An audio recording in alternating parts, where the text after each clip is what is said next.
قرآن مجید نے صراحت کے ساتھ اس ماہ مقدس کا نام لیا ہے۔ کیا معنی ہے؟ کہ یہ وہ مقدس مہینہ ہے جس کا میرے رب کریم نے نام لیا ہے، اللہ نے نام لیا ہے۔ شہر رمضان الذی انزل فیہ القرآن، فرمایا رمضان کا وہ مقدس مہینہ ہے جس میں اللہ نے قرآن نازل فرمایا ہے۔ اس ماہ نور، ماہ سرور کا نام نامی اللہ تعالیٰ نے قرآن مجید کے اندر ذکر فرمایا۔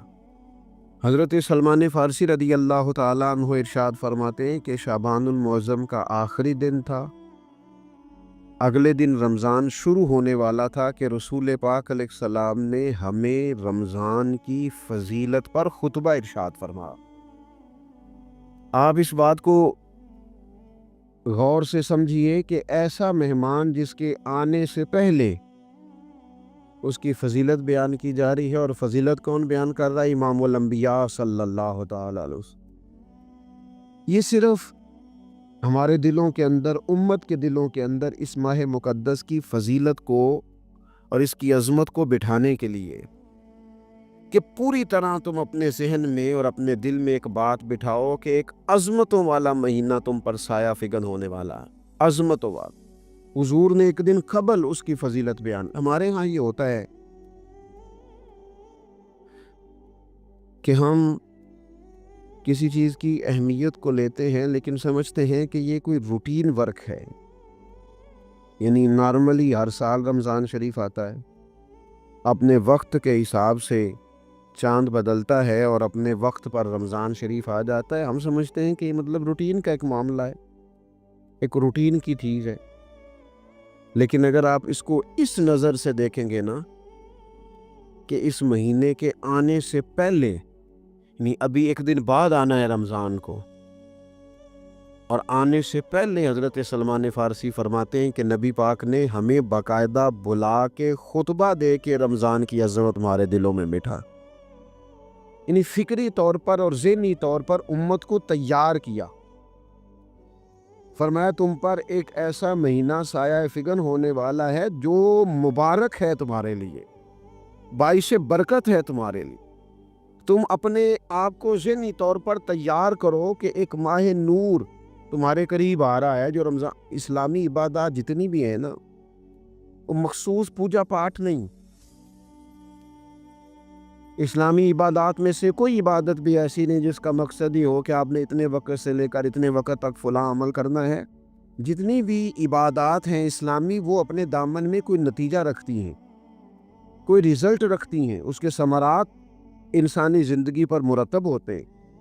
انسان کو تزکیہ نصیب ہوتا ہے، اس کے باطن کو صفائی نصیب ہوتی ہے، اسے خیر کرنے کا موقع ملتا ہے، تربیت کے بہت سارے مواقع اس میں پائے جاتے ہیں، بہت سارے اسرار و رموز کے ساتھ اسلامی عبادات ہیں۔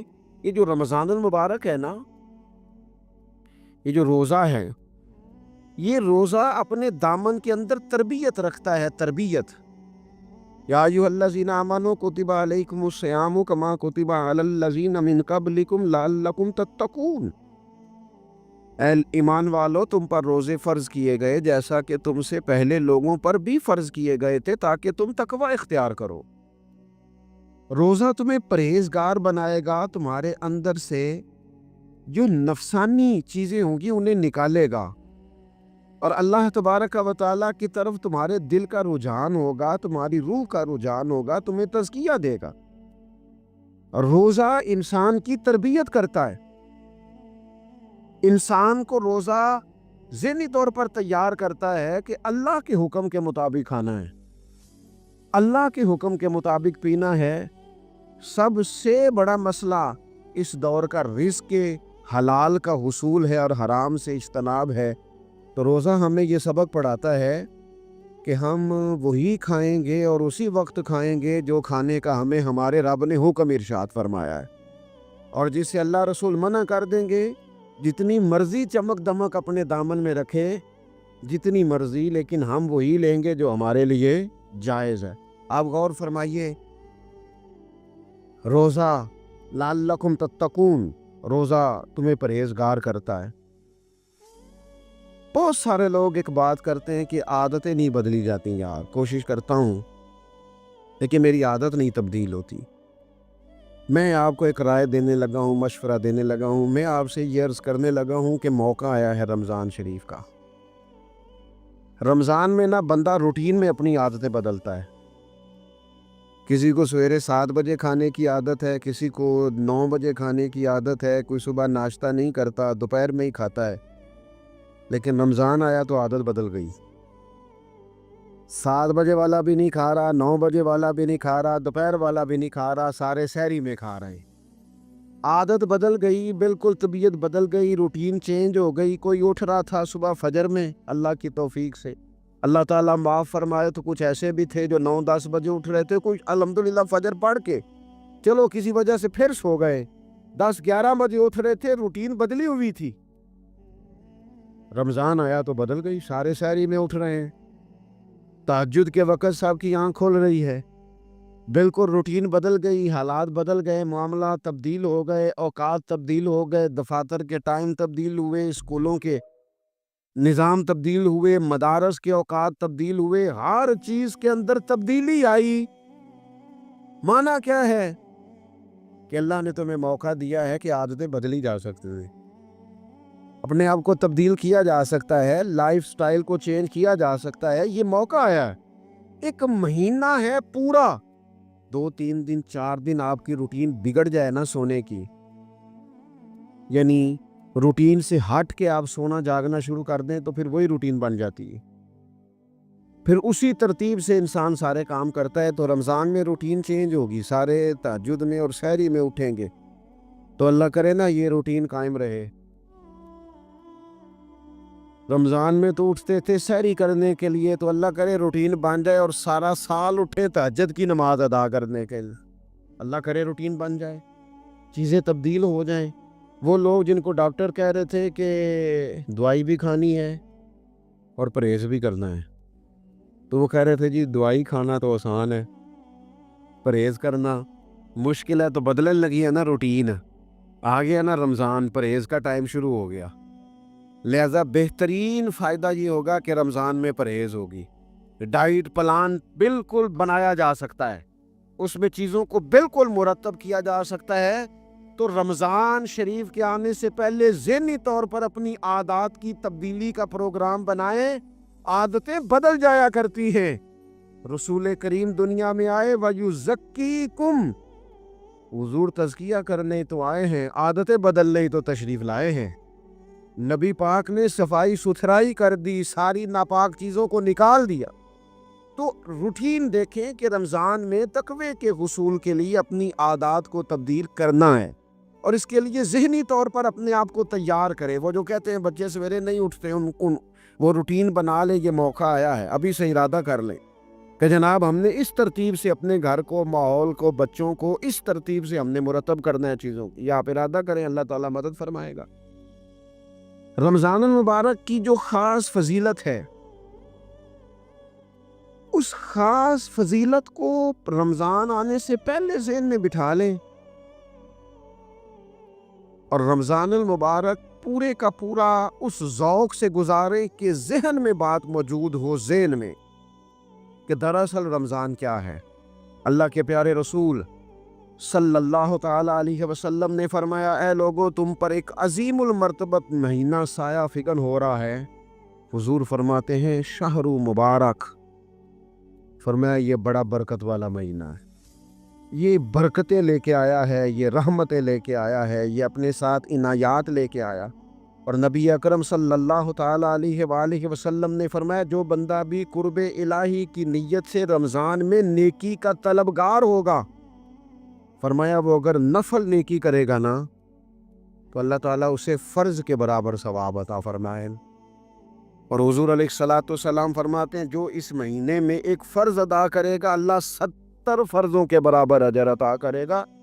اپنے ذہن میں ایک بات بٹھائی جائے، ذہن میں یہ بات بٹھائی جائے کہ یہ نا برکت والا مہینہ ہے، اس میں میرا ثواب بڑا ضربوں کے ساتھ آگے بڑھے گا، ایک ذہن بنایا جائے اور پھر ثواب اکٹھا کرنا شروع کر دیا جائے، پھر وہ ترتیب بنا لی جائے، کاروباری نہیں، روحانی ترتیب، کاروباری نہیں، نئے سے نئے اسٹال نہ تیار کیے جائیں، مہنگائی کیسے کرنی ہے اور کس طرح کر کے کن چیزوں کی آج کل مانگ ہوگی، کس ترتیب سے سودا پہلے ہی خریدنا ہے، مہنگا کیسے کرنا ہے، اللہ معاف کرے مصنوعی قلت کیسے پیدا کرنی ہے، کمائی کیسے کرنی ہے۔ رمضان کے اندر جناب لوگ ساری ترتیب لگا کے ساری، میرے ایک دوست ہیں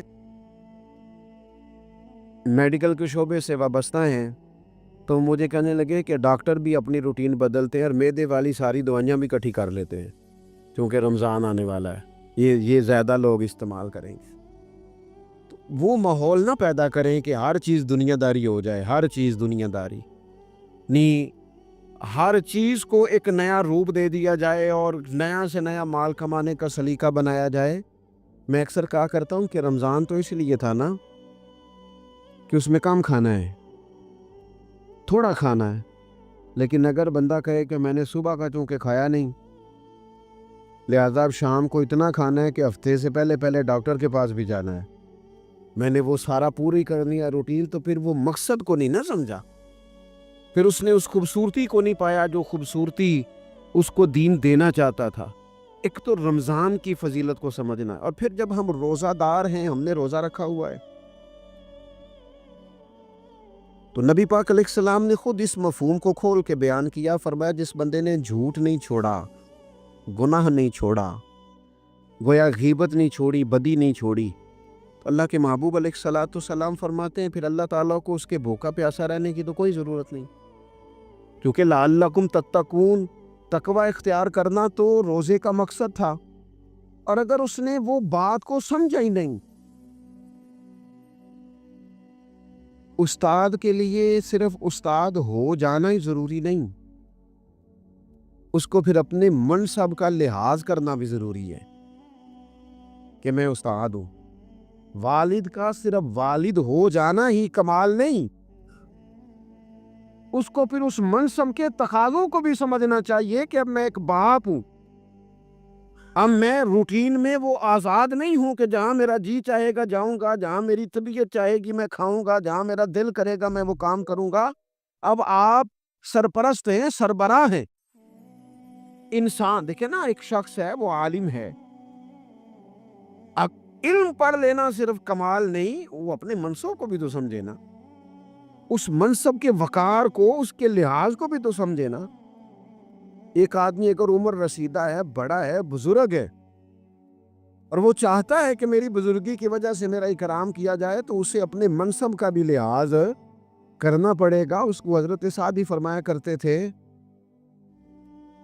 میں نے 18 سال کے بزرگ دیکھے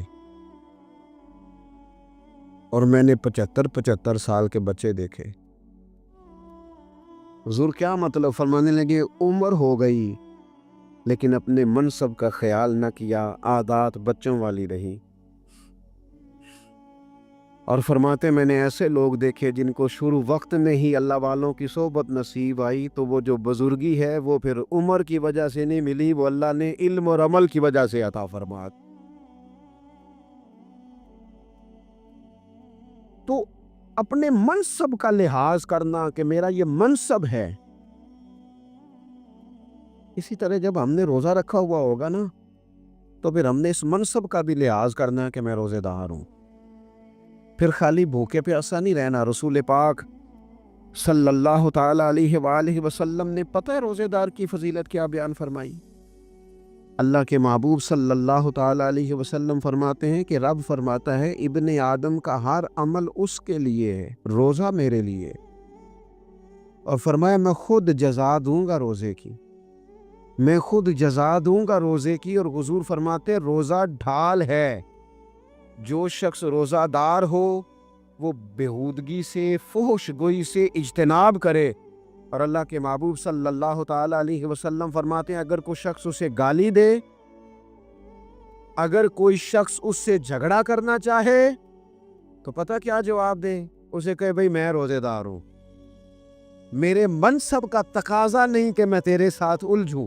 اور رسول پاک صلی اللہ علیہ وسلم فرمانے لگے اوہو اتنی بڑی بات، حضور فرمانے لگے، یہ صحیح مسلم کے لفظ ہیں، کریم محبوب فرمانے لگے مجھے اس رب کی عزت کی قسم جس کے قبضے میں محمد عربی صلی اللہ علیہ وسلم کی جان ہے، حضور فرماتے روزہ دار کے منہ کی خوشبو اللہ تعالیٰ کے نزدیک قیامت کے دن مشک کی خوشبو سے بھی زیادہ وقت والی ہوگی۔ اس کے منہ سے جو خوشبو آتی ہے قیامت میں مشک پیچھے رہ جائے گا، اور رب کی بارگاہ میں صرف روزہ دار کے منہ سے، اگر تیرے منہ کی خوشبو رب کو اتنی پسند ہے تو تجھے بھی تو اپنے منصب کا خیال ہونے تو کہ میں نے روزہ رکھا ہوا ہے، میں روزہ دار ہوں۔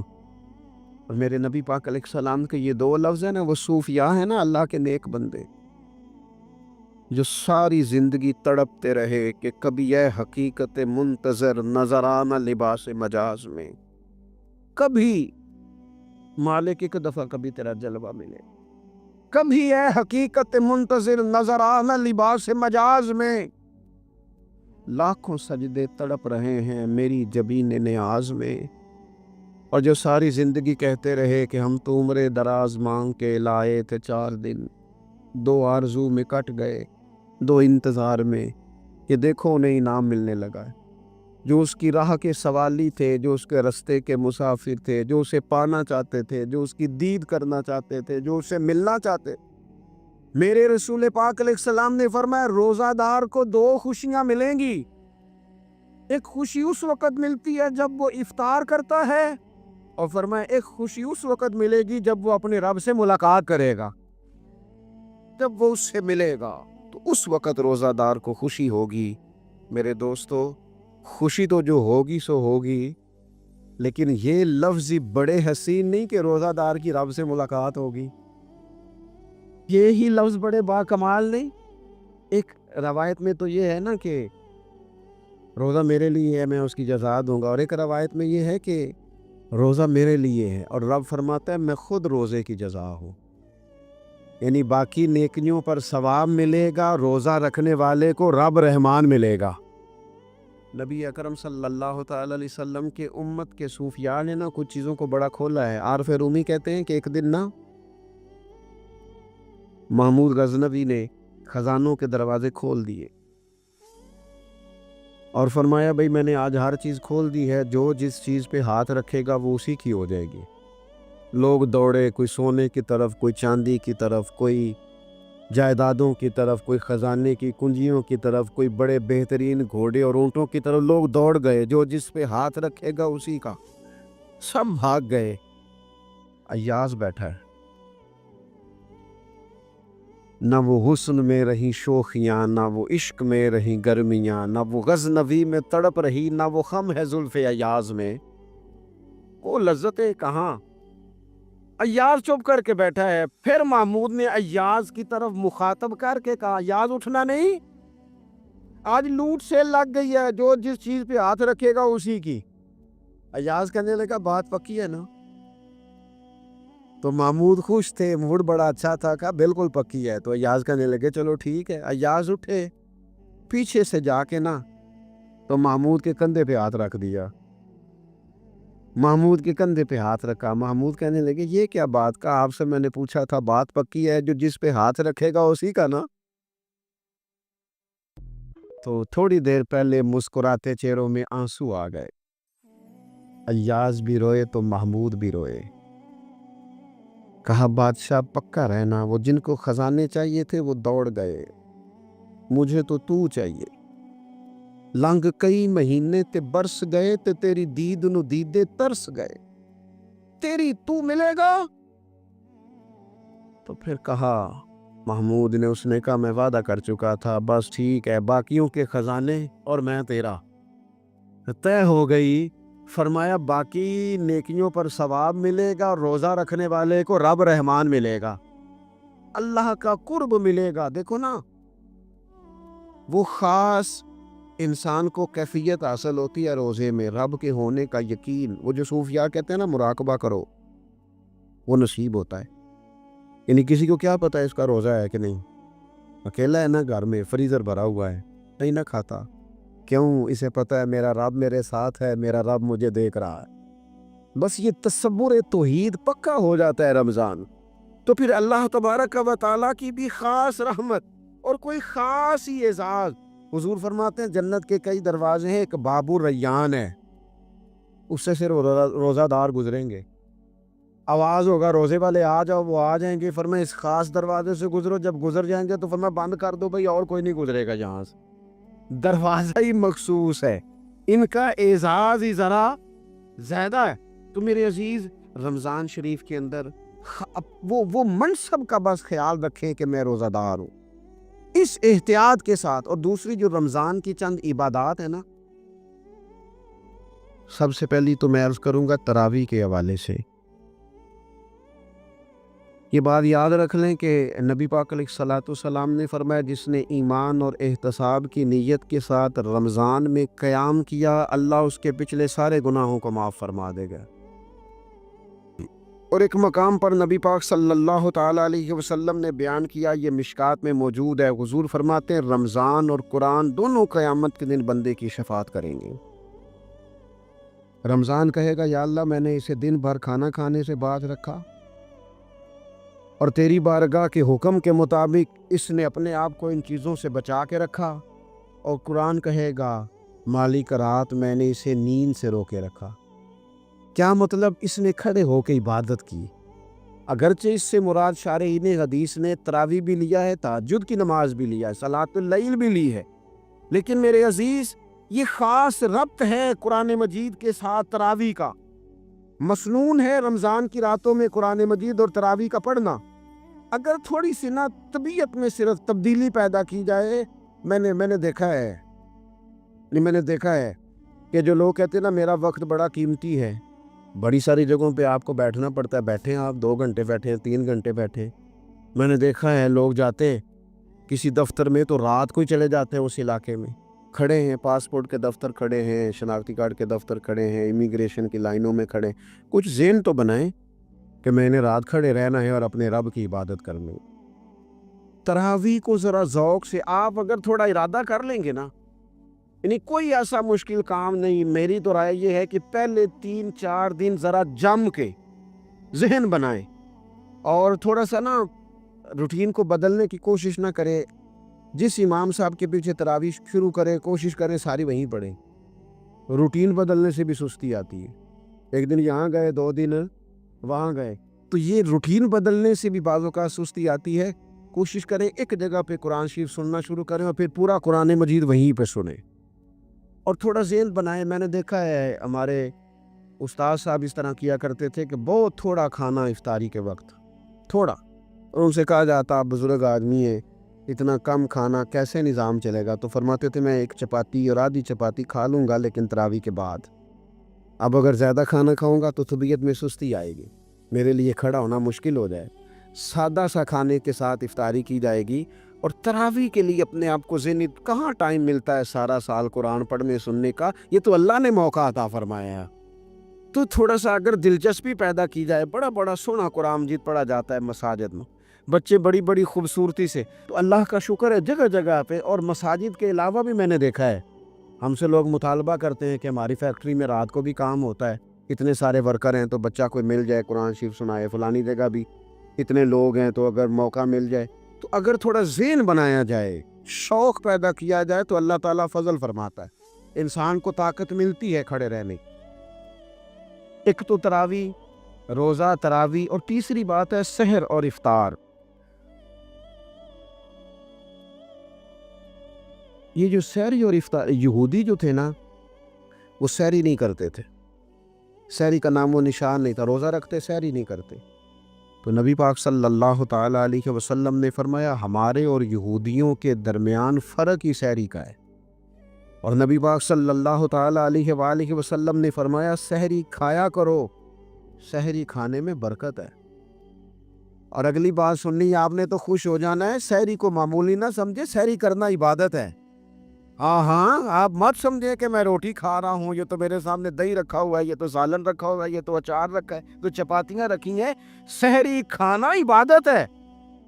آپ صبح اٹھے، آپ کی تو روٹین ہی اور تھی، تو 7 بجے کھاتے تھے، 9 بجے کھاتے تھے۔ یہ جو آپ صبح کھا رہے ہیں اٹھ کے سحری میں، اپنی مرضی سے تھوڑی کھا رہے ہیں، یہ تو کسی کے کہنے سے کھا رہے ہیں، یہ تو کسی کے بٹھائے بیٹھے ہیں۔ یہ جو سحری کا لنگر ہے یہ رب رسول کی رحمت کے ساتھ عطا ہوتا ہے، یہ کرم ہے، یہ اللہ رسول کے بٹھائے بیٹھے۔ کیا میرے رسول پاک صلی اللہ تعالیٰ علیہ وآلہ وسلم نے بات کھول لی ہے، ترغیب و ترہیب میں حدیث ہے، اللہ کرے یہ کبھی چسکا لگ جائے، یہ والا مزہ آ جائے تو پھر تو گھر میں دسترخوان نہیں بچھا ہوا ہوگا، پھر تو رنگ ہی کوئی اور ہوگا۔ حضور فرماتے اللہ تعالیٰ اور اس کے فرشتے سحری کھانے والوں پر رحمتوں کا نزول فرماتے ہیں۔ کھائی روٹی جا رہی ہے، پکا ہوا کھانا ہے، لیکن حضور فرماتے ہیں رب بھی رحمتیں فرما رہا ہے اور اللہ کے حکم سے فرشتے بھی رحمتوں کا نزول کر رہے ہیں سحری کھانے والوں پر۔ تو خوب توجہ سے، ذوق سے، شوق سے۔ اور پھر جو افطار کا معاملہ ہے، حضور فرماتے ہیں جب روزہ کھولنے والا روزہ کھولتا ہے تو جو دعا مانگتا ہے رب قبول فرما لیتا ہے۔ یعنی افطار کا وقت ایسا ٹائم ہے جو دعاؤں کی قبولیت کا وقت ہے۔ افطار کرنا بھی ہے، کرانا بھی ہے۔ مہنگائی ذرا عروج پہ چلی گئی ہے، میں بار بار کہتا ہوں، مجھ سے نا لوگ دعا کے لیے مجھے کہتے کہتے اپنے کئی دکھ بتا دیتے ہیں۔ تھوڑا سا نا افطاریاں مہربانی فرمائیے گا سیاسی نہ کیجیے گا۔ وہ جن سے مال لیتے ہیں، وہ جن کو مال دیتے ہیں، وہ جن سے ووٹ لینے ہیں، وہ جنہوں نے ووٹ لینے ہیں، اس بنیاد پر سحر افطار کے بندوبست نہ کریں رضائے الہی کے لیے۔ میرے محبوب فرماتے جس نے رب کی رضا کے لیے کسی کو افطار کرایا، جتنا ثواب اللہ روزہ رکھنے والے کو دے گا اتنا افطار کرانے والے کو بھی عطا کرے۔ اور ایک حدیث تو آپ پڑھیں گے تو جھوم جائیں گے، سنیں گے تو خوش ہو جائیں گے، المعجم الکبیر میں موجود ہے۔ نبی پاک علیہ السلام فرماتے ہیں جس نے حلال کھانے اور حلال پانی سے کسی کا روزہ افطار کرایا نا، ذرا دیکھنا غریبوں کے گھروں کو جھانکنا، ذرا اپنے عزیزوں میں ایک نظر دوڑا لینا، ذرا رمضان کی نیت کر کے رمضان سے پہلے ہی غرباء تک راشن پہنچا دینا، ان کی فکر دور ہو جائے، وہ پہلی شام ہی اپنے بچوں کے ساتھ آسودہ حال ہو کے بیٹھے۔ دیکھ لینا، یہ نہ ہو کہ ایک بھائی کھل کے کھا رہا ہو اور دوسرے کے بچے منتظر ہوں کہ آج سحر افطار میں کیا کرنا ہے۔ اپنے گلی محلے میں دیکھ لینا، ہم اس رسول کے ماننے والے ہیں جنہوں نے فرمایا میں اسے مومن ہی نہیں جانتا جو پیٹ بھر کے کھائے اور اس کا ہمسایہ بھوکا رہ جائے۔ تھوڑا سا اپنے ارد گرد نظر ڈال لینا۔ المعجم الکبیر میں حدیث موجود ہے، اللہ کے پیارے رسول صلی اللہ تعالیٰ علیہ وسلم نے فرمایا جس نے حلال پانی سے، حلال روٹی سے کسی کا روزہ افطار کرایا تو فرمایا فرشتے اس بندے کے لیے رمضان کے دنوں میں، رمضان کی گھڑیوں میں دعا کرتے ہیں، اور جناب جبریل امین اس کے لیے شب قدر کی رات دعا کرتے ہیں۔ حضرت جبریل شب قدر میں دعا کریں گے، خاص رات، یا اللہ اس بندے پر فضل فرما، اس نے تو غریب آدمی کو افطار کرا۔ یہ ایک عبادت ہے، اس عبادت کا خیال کریں۔